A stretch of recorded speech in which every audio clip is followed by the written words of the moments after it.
Welcome to the channel Uniquely Female Troubles. My name is Leslie Wells. Today we're going to talk about gonads. Do you know that women have gonads? I did not know that until I took anatomy and physiology when I was 43 or 44 years old. I lived all those years. I had no idea that women had gonads. I thought that was a guy thing. I had never heard that term in regards to women. But our ovaries are our gonads.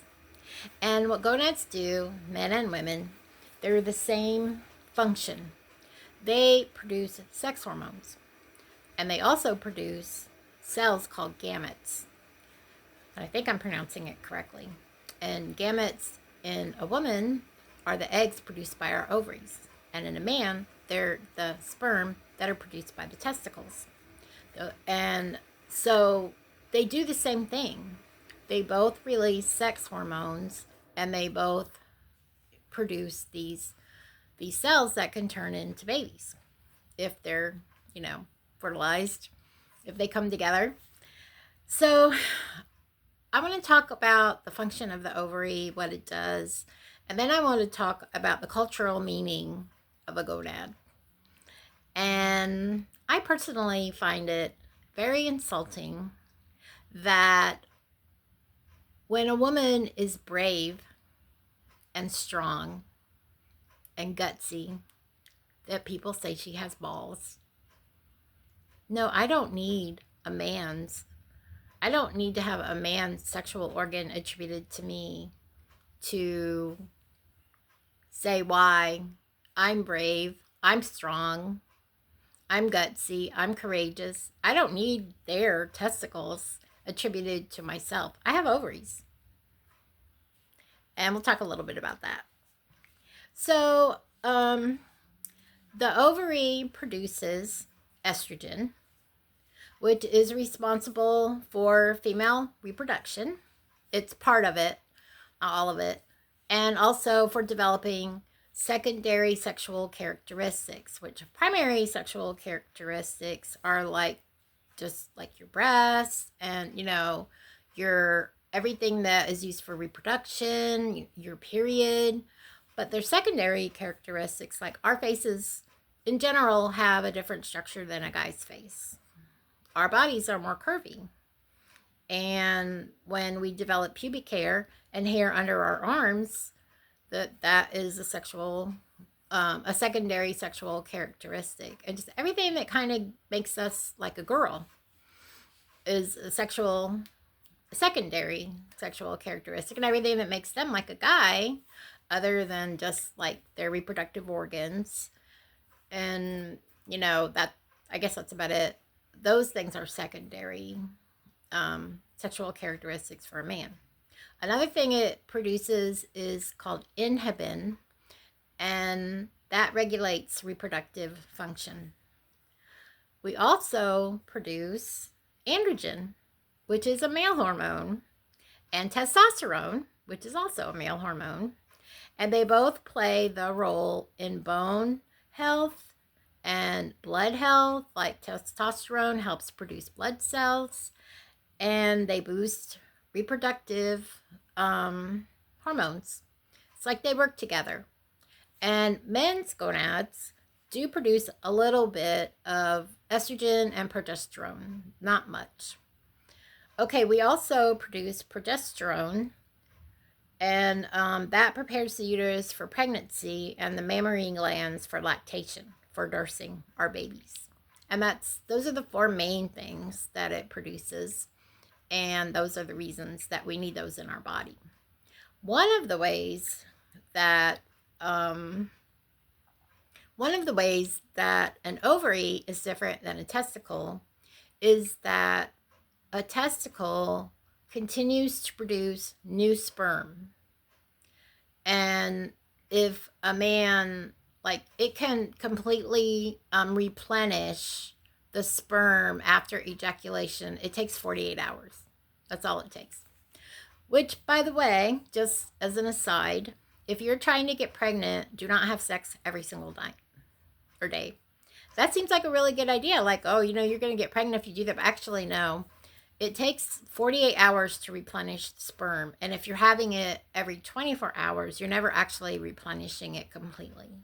So you're more likely to get pregnant if you have it every 48 hours. That's just a little aside. But the amazing thing about ovaries is that when we are born, we have about 1 million of these cells called oocytes in our ovaries. They're already there. And those are the cells that will turn into the eggs that will be, that we will ovulate, that will go down the fallopian tubes and either become, fertilized or not fertilized. And only about 0.05% of those million oocytes become, will be ovulated, will actually mature, because they're very immature at that point. But then when you start having a period every month, and one of those will mature, and then it will be released by the ovary.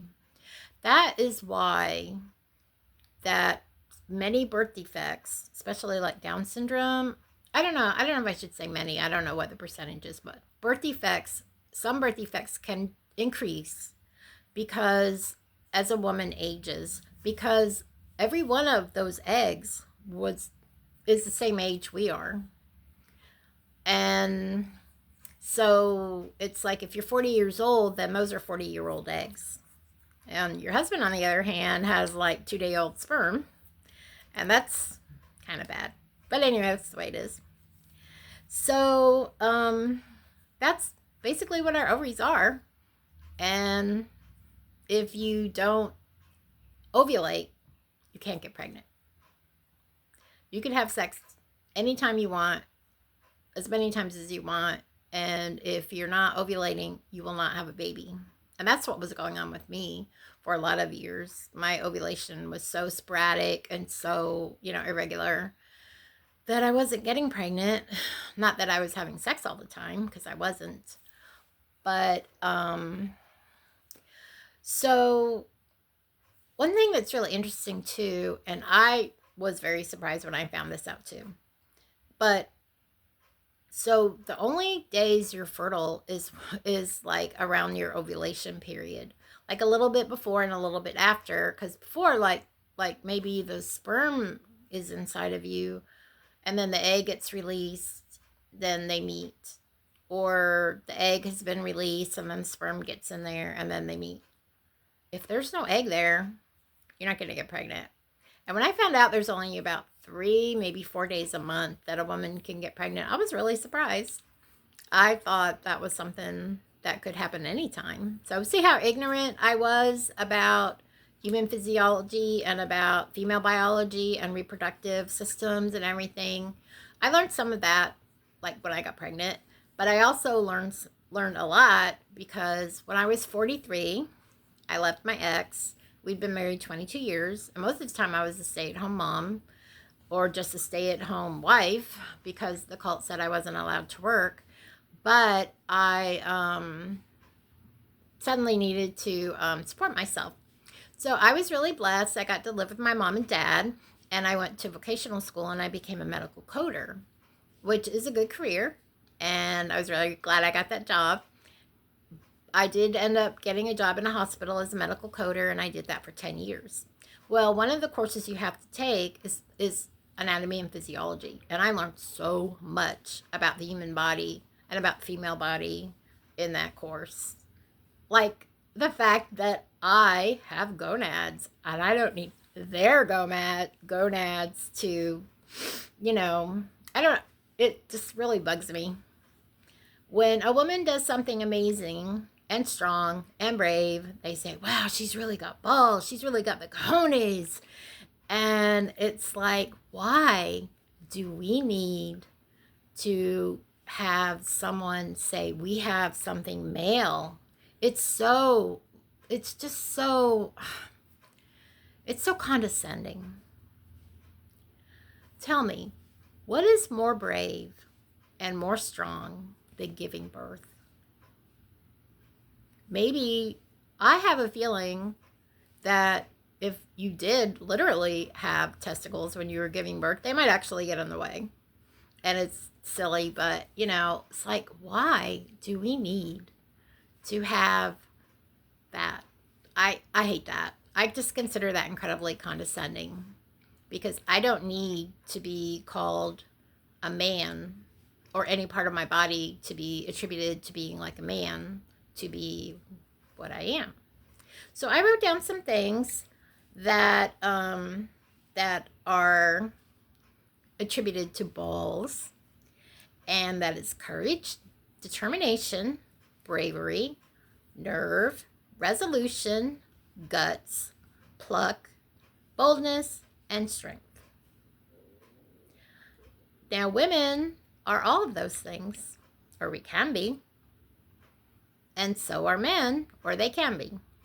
For one, it literally has nothing to do with your testicles. Oh, well, I don't know.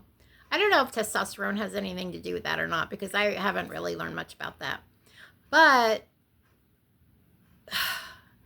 it's what it's saying is the connotation of that saying is that men are brave and strong, and that when women are brave and strong, we're being like a man.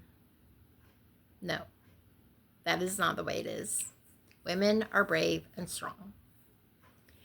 And whether we fight in wars, whether we star in an action movie where bombs are going off and fires are like leaping into the sky and we're saving people's lives, there's many, many ways to be brave, and there's many, many ways to be strong. And even if we don't do anything that's typically culturally considered male, we are still brave and we are still strong. And just the fact that we can have babies proves that. And you know, when I had my baby, well, for one, she ended up being born through a C-section. But after I was in labor for the entire day, I had an epidural. And I was so happy about that. And I was like, get me that epidural now. You know, but think about back in the olden days before they had anything like that.